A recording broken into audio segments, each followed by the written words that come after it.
Now, Mr. Grindstaff, we were in the middle of discussing the matrix yesterday. This morning has been scheduled for a presentation by the Delta Independent Science Board, but Dr. Norgard had a conflict that he did not know about and cannot come. I think Ms. Hastings is going to give that report. Is that correct? That's correct. Ms. Hastings. Correct. I don't know if this is on. Is that on now? Okay. Yeah. By the way, also on the table somewhere is an updated final version of the two letters Memos that were in Appendix 11 from the Independent Science Board. They are somewhat, but not, I think, not substantially different from the drafts that we saw. But these are the final versions. Okay. Right. So I think what I will do is defer on the details of the memos to allow Chair Norgard to present those, because I think he really would like to present the findings. These are the two memos result from the Independent Science Board meetings that occurred this fall, where they met with users. They were primarily focused on users of Bay Delta Science, so they talked to various stakeholders, agency heads, and legislative staff, and decided to document what they learned in two memos. We've been calling them the short memo and the long memo. The long memo has the 1, 2, 3, 4 on the front and is addressed directly to you, the council members. And that one actually did change quite a bit from the draft memo of the two memos. So I would encourage you. That says stable and secure funding source. That one. No, not that one. The one called Key Issues for Delta Science, a report of the Delta Independent Science Board, addressed to the Delta Stewardship Council. It has 1, 2, 3, 4 on the front. That's the long memo. And that's the one I'd really like Dick to, both of them, but I'd really like him to go through the details on that. But they summarize the big picture concerns they heard about the production of Delta Science and how well it was meeting the needs for Delta Science. I just want to raise one point, and I've talked about this before to the Science Board. If you read this letter, it is not clear that they have a definition of adaptive management that includes water, and it is primarily an ecosystem. And the reason I say that is because you look at the captions: best available science, embracing environmental complexity, adaptive management, which does in fact mention water management actions. But I think it's just the tradition that grew out of Cal-Fed Bay Delta, that the independent science boards have started off initially and primarily as focusing on ecosystem only. But under the statute, the ISB is directed to evaluate the management of the Delta as defined under the Act, which is the co-equal goals. And one of the things, hopefully, you and you could discuss with the Independent Science Board is what, if anything, ought to be said about water system complexities, water system uncertainties, water system management that is likened to what they do in the environmental side. Because, to be honest, I think we need their advice on both, not simply on one discrete co-equal goal.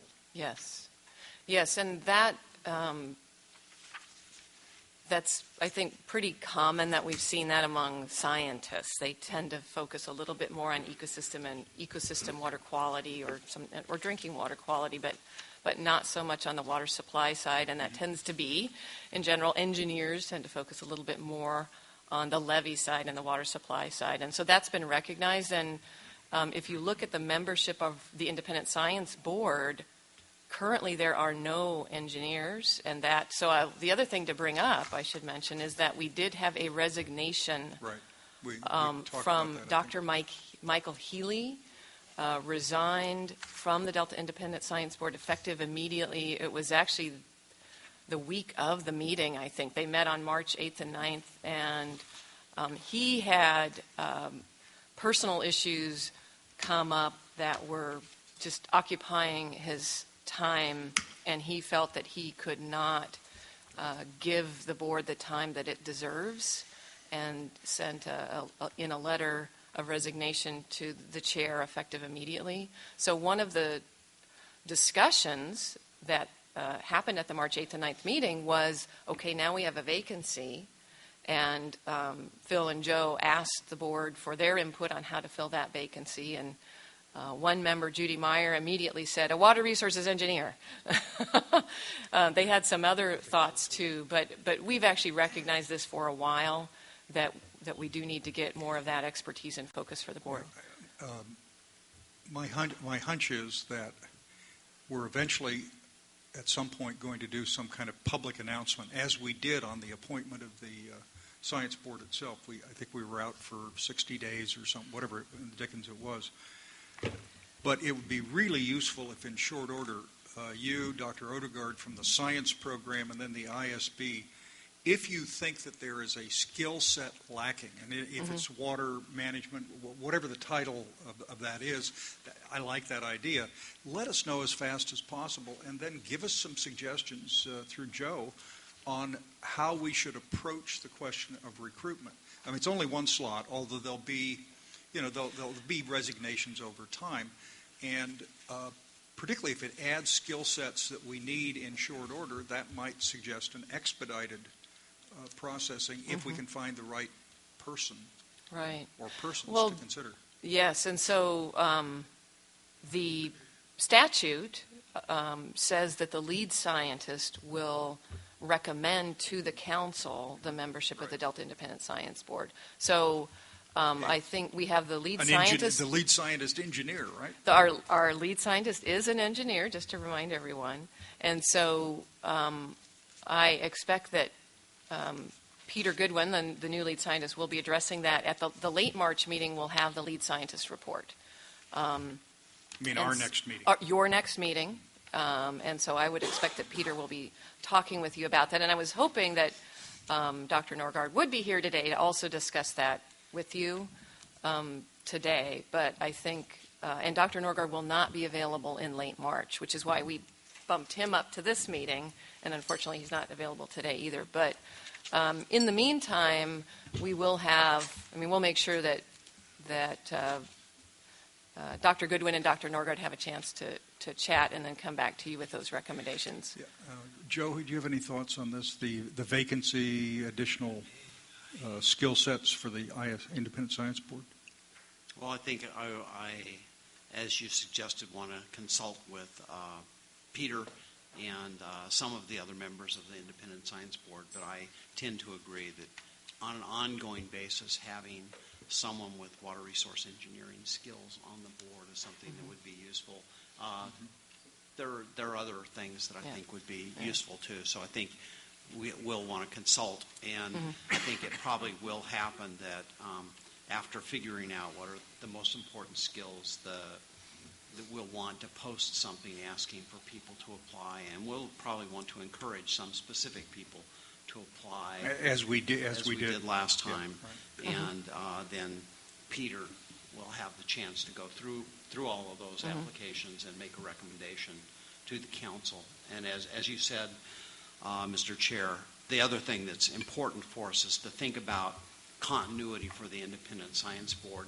They are statutorily given 5-year terms, and one of the things... With the possibility of one additional... but what we don't want to have happen is for them all to expire at one time, so we want to begin this process of having some offsets so that people overlap one another.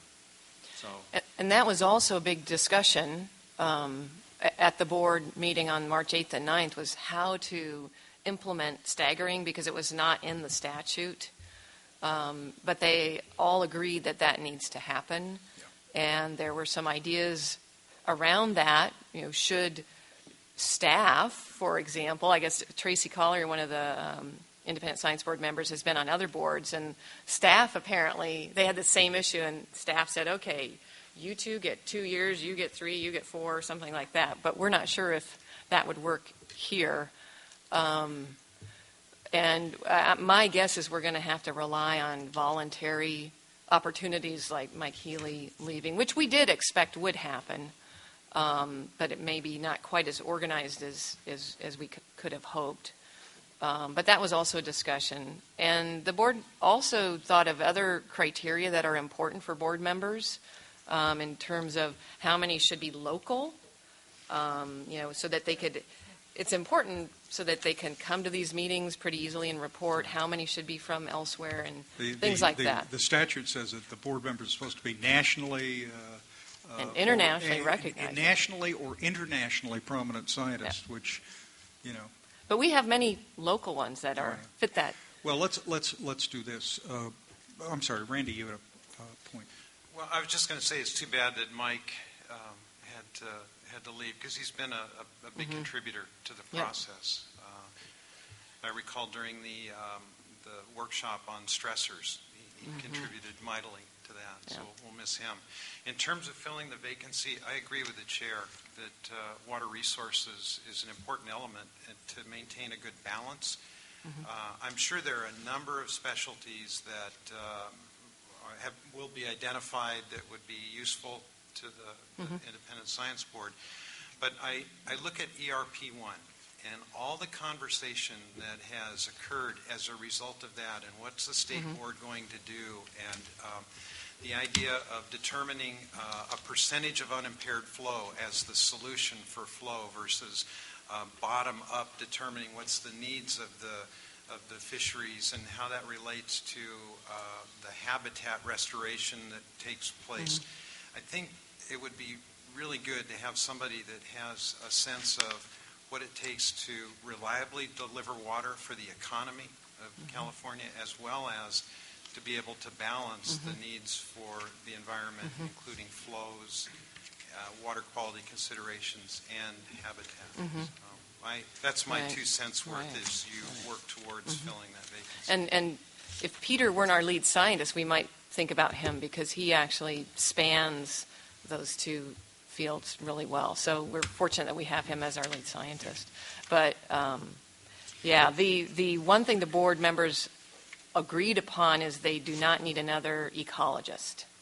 So the other examples were levee engineer, water quality. We only have one person on water quality right now on the board. Well, you guys have got a lot on your plate. I mean, collectively, the scientific activity. We've got the pending discussion of a Delta Science Plan that you're chewing over, you and Peter in particular, the comments of the board on a science plan and outcome. Then you've got Peter's description yesterday of how he's been asked to kind of outline a structure of review for the Independent Science Board on the Bay Delta Conservation Plan that they're required to do, and just a ton of other stuff. Right.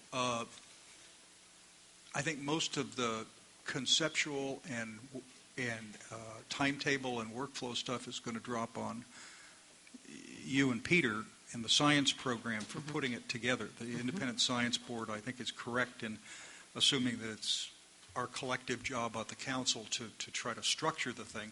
They just want they rightfully want to preserve the independence of their judgments and comments. But sooner the better. Sooner the better on the appointment, sooner the better on some rough ideas on a Delta Science Plan, sooner the better on some understanding of the analysis they might go through. The first documents don't have to be perfect. They merely have to start an intense process to lead to the outcomes we all want. And that's a ton of work, Lauren. And it is. Yeah, Peter will question his wisdom in agreeing to become our lead scientist, I suspect, after all of that. But it's really important. Right. It's really important. Right. So just to maybe finish up, the Mike Healy played a key role in drafting this long memo. And you might see a lot of references under number 2 to the State of Bay Delta Science, which when Mike was lead scientist, he was the editor-in-chief of that. So he's the one who really brought that in. So we made sure that his name is still listed on this memo as vice chair. So another thing to report is that the board voted in a new vice chair, and that's Tracy Collier. And he was the lead author of the short memo, so his name shows up as vice chair on the short memo, and Mike's name has been removed.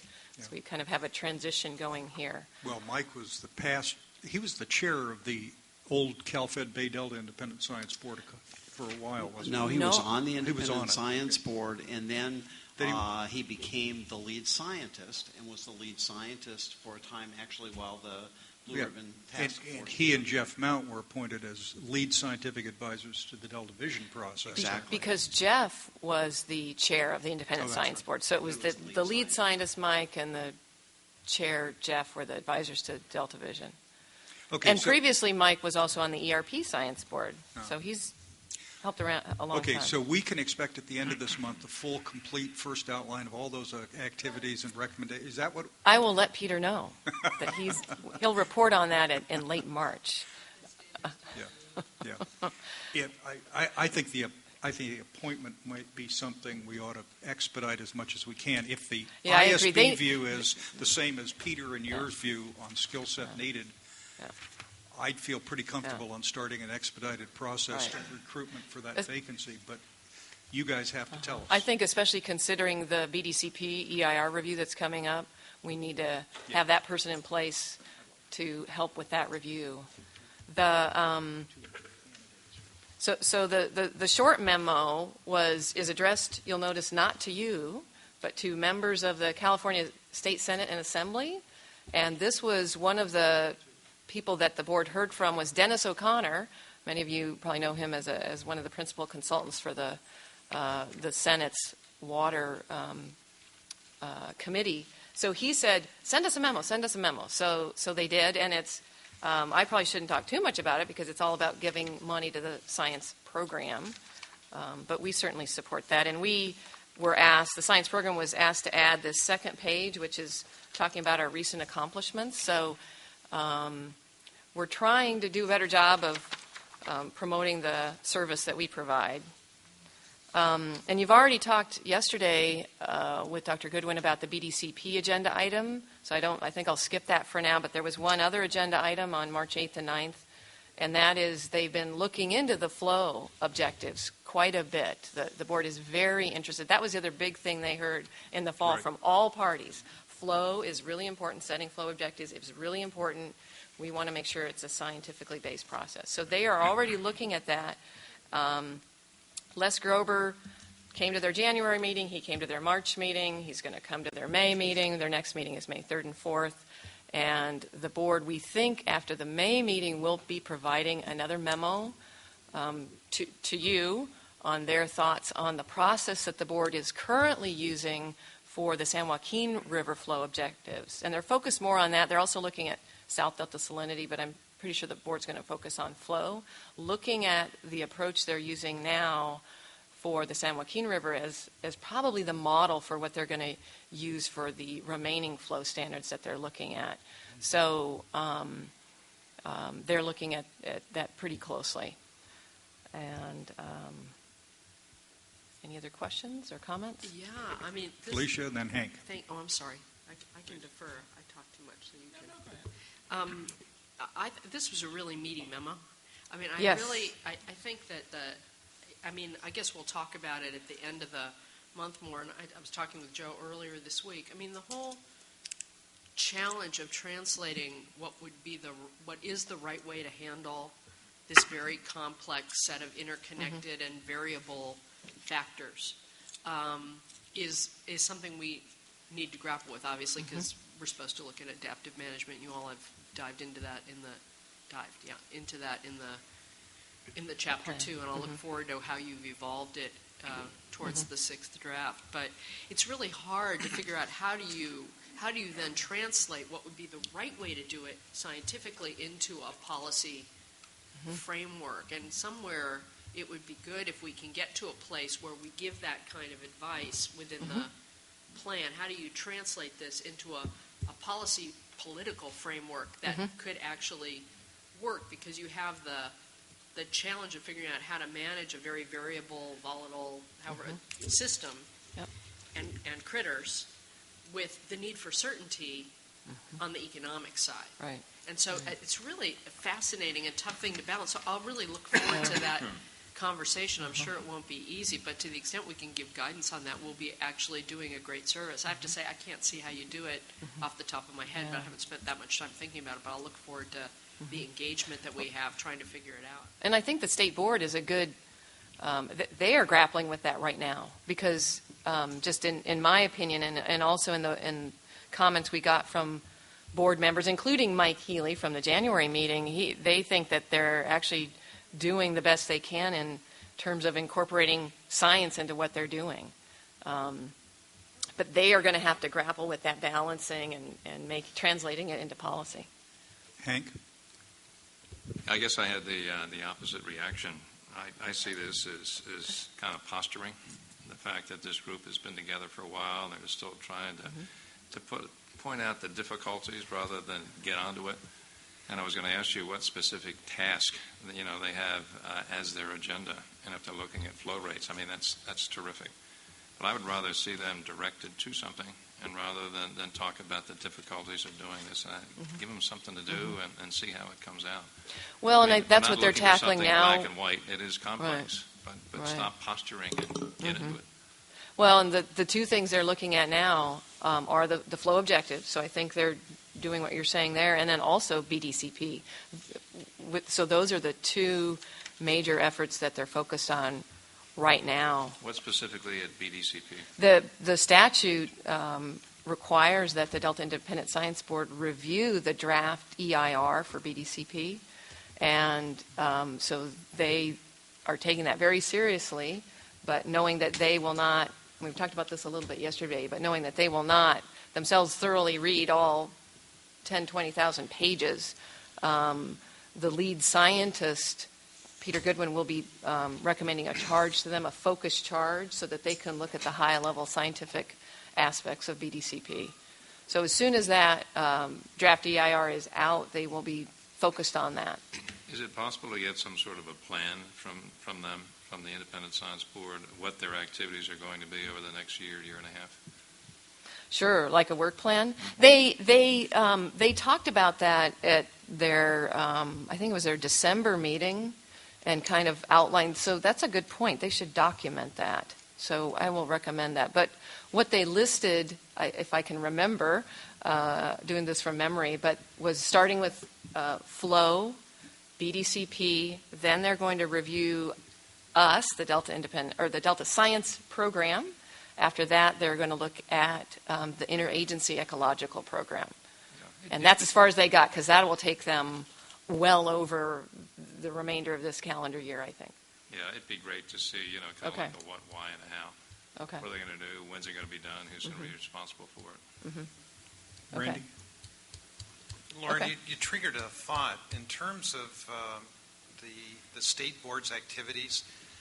It's my understanding, based on the information we've received from panelists in the past, that technically their job that they're undertaking is to determine water quality objectives. Right. We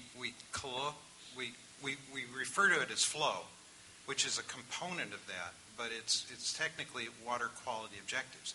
And it's my understanding, again, based on expert testimony, that the state board has within its purview to identify many other things besides flow, predation, pollution, low dissolved oxygen, all of these stressors, and has within their authority to prescribe activities.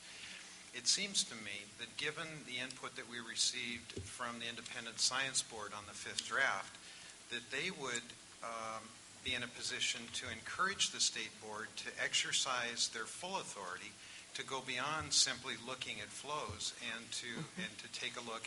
And the workshops that we teed up yesterday and the recommendations from staff, seems to me that would be an excellent place to air some of the issues beyond flow. Right. So they, in fact, are looking at more than just flow.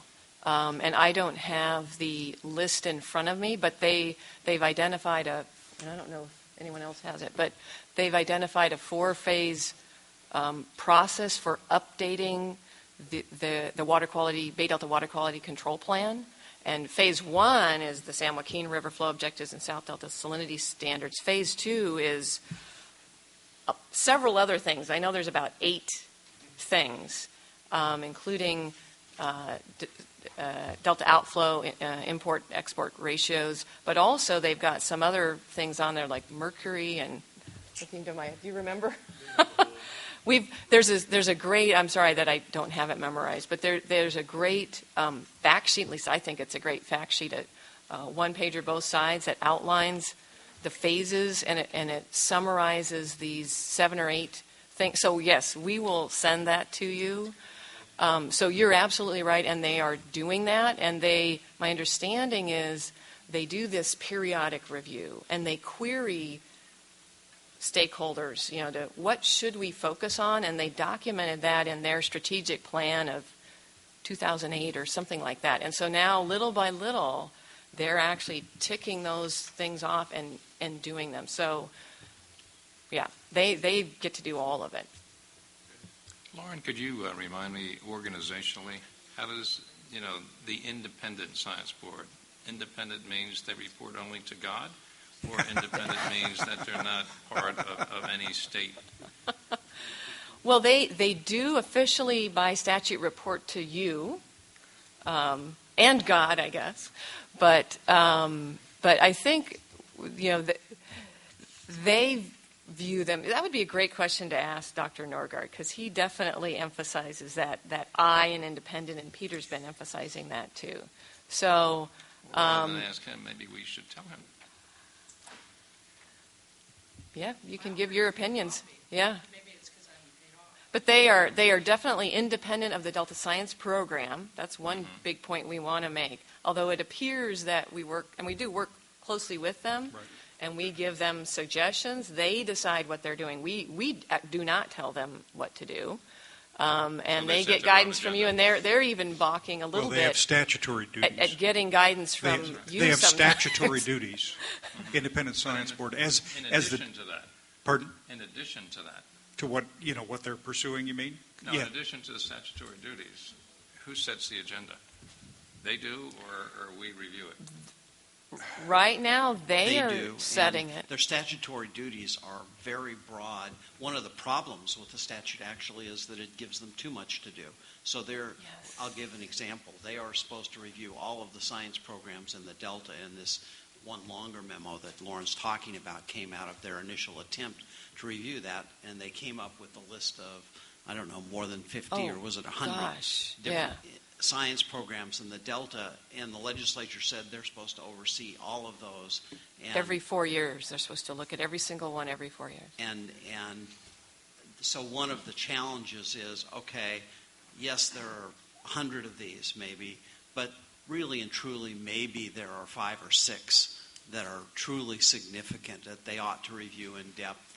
And so that's part of figuring out the work plan, fitting that in with the legislative responsibility to review BDCP is significant. So that is something we need to do, is come up. We need to have a work plan, and that would be useful to bring back to the council. Yeah, that's a and- really and good idea. Have Because discussion about that. Is they need your input and feedback on that. Yeah, also, have we thought about at all, we can make recommendations on things like that Oh. in the plan, which would be, for example, and I apologize if I either missed a meeting or I've forgotten, have we ever talked about whether there's a recommendation about consolidating all these different science programs so that it's more, right? I mean, I've been to a million of the conferences, not a million, but I've been to a lot of the conferences over the years, not just one in the recent past, but I used to go every year on science, and figuring out how to coordinate it without squashing it. I mean, And that's exactly what we're going to try to tackle in the Delta Science Plan. That's identified in the 5th staff draft of the Delta Plan. And the Independent Science Board is very interested in that too, and weighing in on that. So our expectation is, and the board has agreed to do this, that they will be reviewing the draft Delta Science Plan that the science program produces in conjunction with all the other folks, agency stakeholder groups working on Delta Science. And that's one of the big things we're going to talk about, is how to what are those opportunities for greater efficiency and leveraging what each other's doing and avoiding duplication? If you want to go back and chew over the statutory mandate, there's a section in the Act that is titled Delta Independent Science Board and Delta Science Program. And it's worth taking a look at. A lot of it's kind of pedantic details, but Lauren's right. They tend to have broad mandates and responsibilities. The lead scientist is in the middle there as the designated implementer of a science program. personally, I think that what happens is the Delta Science program, you, Peter, and your staff are probably inevitably carrying the main burden of trying to do what Hank's talking about, which is get your hands around the range of activities, both for the science program and what the Independent Science Board is doing in addition to the statutory duties, and try to put it in a more understandable term. I also think that, this is just my personal opinion, that there are two things out of the memo from the Independent Science Board where the science program probably could have the greatest immediate impact. And the first is the notion of communication of science to the public and decision makers. And for me, we've talked about this before, the absence of synthesis of research, particularly on the biological side. Everybody says it's true. We do a lot of research, but nobody bothers consolidating it and standardizing the information. And nobody ever puts it in an understandable format, except understandable to the researchers who've done it. So go hire Edward Tufte from Yale and do real charts that can be understood by real people with real implications. I think that is one function that the science program could do competently and well and rapidly. And the other is this whole question of what your memo, ISB memo, describes as coordination of scientific activity, but that's Felicia's point. There are a whole bunch of state agencies that go out and hire agencies. All the water districts hire their own scientists. Everybody's doing their own science. And to some extent, the science program is the first attempt to kind of consolidate that. Now, we don't have the ability to go to the various departments and order them to transfer all their scientists to us. So, he has that authority. But having some fairly frank and honest discussions to avoid duplication of effort, to attempt to see whether state agencies can agree that the scientific information that's been produced and has been peer-reviewed is one that will be used in some rough fashion by all the agencies. That would be very, very helpful. It's not easy to do, but I think that's a science program. And those are two of our main objectives, are doing what you just described. So we're working on it now, and we need to do it better. Well, I feel like we're in good hands. I actually really have a lot of faith in you all. It's interesting. I was just smiling because the thing about it is, scientists are humans too, which means they have all these variations. So I've seen groupings of scientists from different agencies getting along like best friends because all of a sudden they're speaking the same language where everybody else in their agencies they think are a bunch of crazy policy political hacks. I've also seen it where it's like battle bots. So it just really, it's a very human challenge too. And we're very well situated with you all. I think all that's true, but I'm a little troubled by the fact that neither Peter is here nor Richard, and the vice chair of the Independent Science Group has just resigned. Those are signals that are not terrific. Are they getting paid enough to sit on the board? I don't think that's why Mike resigned. I don't think so. And Dick had a definite medical issue come up that kept him from being here today. So. But there is, just one other thing that I thought about when you mentioned the stressors. If you recall the NRC panel, that was, that they finally are going to get their last report out, and their report is they're supposed to talk about delta stressors. That report was originally due, so they're independent also. That report was due in November this past fall of 2011, but we've heard indications that will be coming out soon, and end of this month or maybe into April. So we'll let you know when that comes out. And our Independent Science Board, that's another item on their May 3rd and 4th agenda. They will be, assuming it is out by then, they will be reviewing that and then providing guidance to you, providing a memo to you on how they recommend that we utilize, that you all use that memo in your work. Okay. Lauren, thank you very much. All right, Mr. Grindstaff.